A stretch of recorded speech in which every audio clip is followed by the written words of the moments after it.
Hey everyone, this is Matt from Catchco. We just put the boat in the water here, and the first thing I saw at the ramp was a bunch of really small shoreline minnows. Saw them and some small sunfish as well. So whenever I see that, the first thing I want to throw is a 1/4 ounce buzzbait. I got a MegaStrike Cavitron here, 1/4 ounce, have a trailer hook on it as well. And a lot of people will fish this on a bait caster, but I actually prefer a spinning rod. This is a heavy spinning rod, 7 foot, with 15-pound braid and a spinning reel. It just allows me to cast it much further. I can cover more water when I'm looking for these active fish, and it's just a little bit more sensitive as well.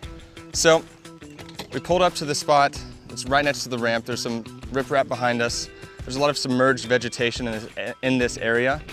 It's about 3 to 4 feet deep, and I'm basically just casting as far as I can so I don't spook the fish and fish in this whole area with this open water. So the key with the buzzbait obviously is to keep it on the surface and reel it as slow as you possibly can while keeping it on the surface. This Cavitron has really great noise. That's what you want to look for in a buzzbait. You want a really squeaky buzzbait.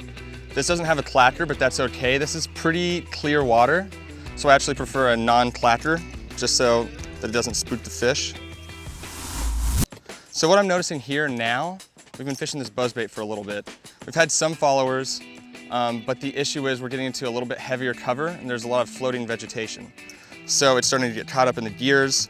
So now I'm gonna move on to start fishing something kind of similar in the same way that you're working it in the same way, but it's weedless. And this is a Zoom Horny toad. This Zoom Horny toad has the same function as a buzzbait. It covers water. I can work it fast, but it's weedless, which is really helpful when you're fishing around vegetation like we've got here in front of us. This is an Owner 5/0 Twistlock hook with centering pin. And I really like the centering pin actually, because what it allows me to do, it allows me to thread this frog on perfectly straight every time. So I don't have to worry about rigging it up crooked, because when you rig it up crooked, it really affects the action. So I'm gonna start by just putting that centering pin right in the middle of the toad's nose. Twist it on like so.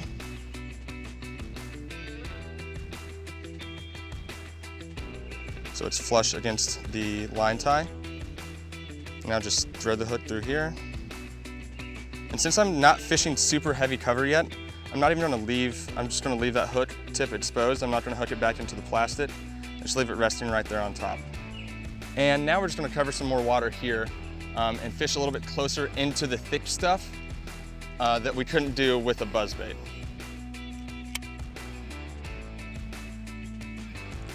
Key to fishing the Zoom Horny toad here is keeping your rod tip high like this, reeling at a pace that just gets those legs kicking on the surface.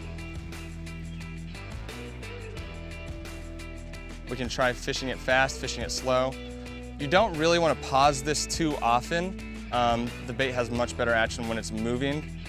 If we want to start fishing a little bit slower, we'll change to a hollow body frog, which we might do later in the day anyways.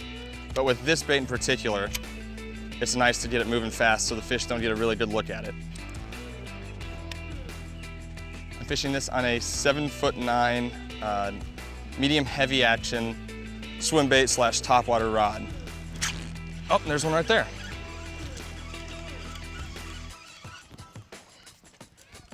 Not a big guy, but it's a good start. So there are active fish here. And what you'll notice about this is that hook hooked him exactly where it needed to go. This fish was not getting off. He is hooked really well. There we go. Again, really small one, but you know, it's a good start. Maybe we'll find some more bigger ones too. Fishing this with 65-pound braid. It sounds like overkill, but I like to fish the 65-pound braid for a couple reasons. Number one, oh, there's another one. Hit it as soon as it hit the water. So I like to fish this on 65-pound braid because even though we're fishing open water right now, we're gonna fish a little bit thicker weeds, and I wanna be able to get those fish out of the weeds pretty quickly. Just a little guy here. Again, hooked perfectly.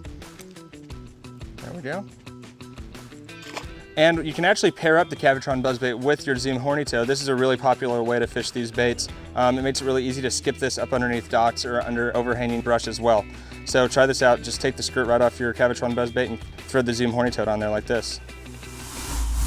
So now I'm tying on a live target hollowed bodied frog. This is the number 65 size. This is perfect for fishing in this shaded area over here, and there's a lot of matted vegetation too. So I'm gonna try to cover that water a little bit slower. We know there are active fish in the area, and I've caught a lot of small fish already today, but now we're looking to find those bigger fish.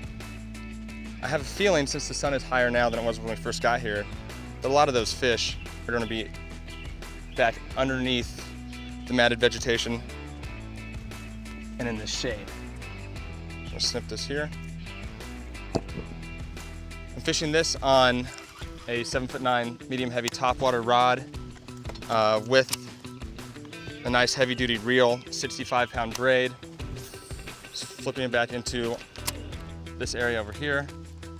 And the way I like to work a hollowed body frog is I want it to walk. So that just takes quick, short strokes down with the rod tip. This frog does a really good job of coming straight at you, or if you want it to walk, you can twitch it a little bit harder. And one thing I like to do whenever I'm fishing a hollowed bodied frog on a matted piece of vegetation is I'll cast it out onto the mat, let it hit, and sit just for a few seconds before I move it. And then after it's sat for a couple seconds, I'll just twitch it one time, just very slowly. Because a lot of times those fish, when it lands on the mat, it gets their attention, but they haven't committed to eating it yet. They're just looking to see what it is. And then that second twitch sometimes triggers a strike. So I'm just gonna fish it off that mat. As soon as it gets off the mat, I'm gonna let it sit for a second and just start walking it back to the boat. This is a perfect spot to throw a hollowed-bodied frog. This vegetation's all the way up at the surface, it's floating, but you can tell that there's a good amount of water underneath that vegetation as well. Plenty of space for big fish to hide out underneath, escape the sun in the middle of the day like this.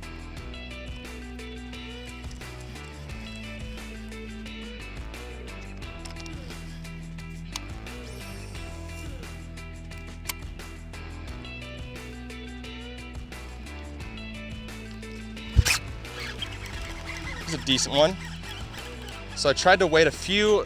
It's hard when you're fishing a topwater, it's a very exciting strike, but if you can wait just 1 second until you're absolutely sure that fish has the frog in its mouth, you'll have a much higher hookup ratio.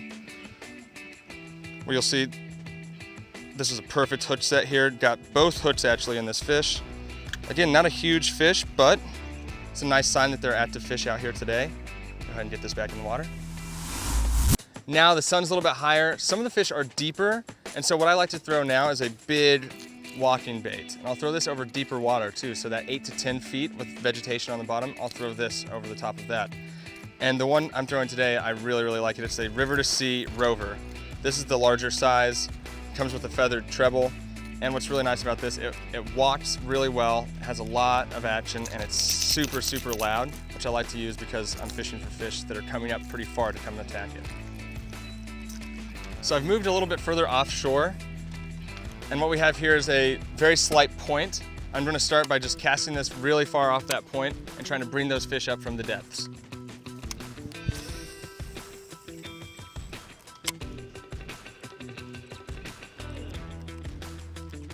For the smaller size, I'd use 30-pound braid and a little bit of a smaller rod, probably a medium action rod. But since this is the larger size Rover, I'm using this medium heavy swim bait topwater rod and 50-pound braid. And again, I'm not moving this bait with my reel. I'm actually moving the bait with my rod tip and just reeling in the slack. This is an awesome bait later in the summer when those fish move a little bit deeper and you got a little bit of cloud cover like we've got today, and you're trying to draw fish up from the depths. So one thing I've noticed when we've been going by these banks is I've heard a lot of really faint popping noises. And that usually indicates that there's sunfish and bluegill feeding around these mats back in the shade. So brand new to the last year and a half is this LIVETARGET Sunfish. I've seen lots of cool things about it, seen some really cool footage online about it. Went and bought one the other day and I fell in love with it. It comes with custom trocar hooks and it's the most lifelike, natural looking bait you can get. So I'm gonna fish this on my frog and get up. I'm gonna throw it back in underneath this shade that I have sitting in front of us here. That's where a lot of those panfish are congregating. gonna put us in a position here. The nice thing is it's totally weedless, just like a frog, and it walks just like a wounded sunfish on the surface.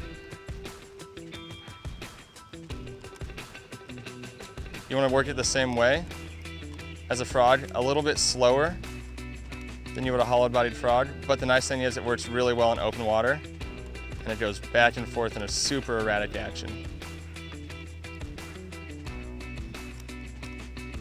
And looks just like a struggling bait fish.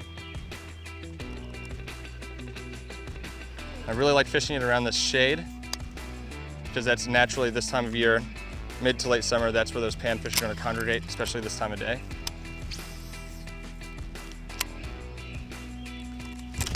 Ooh, and that was a nice sized fish that just blew up on it. I might have set the hook a little bit too early, but let's see if it'll bite it again.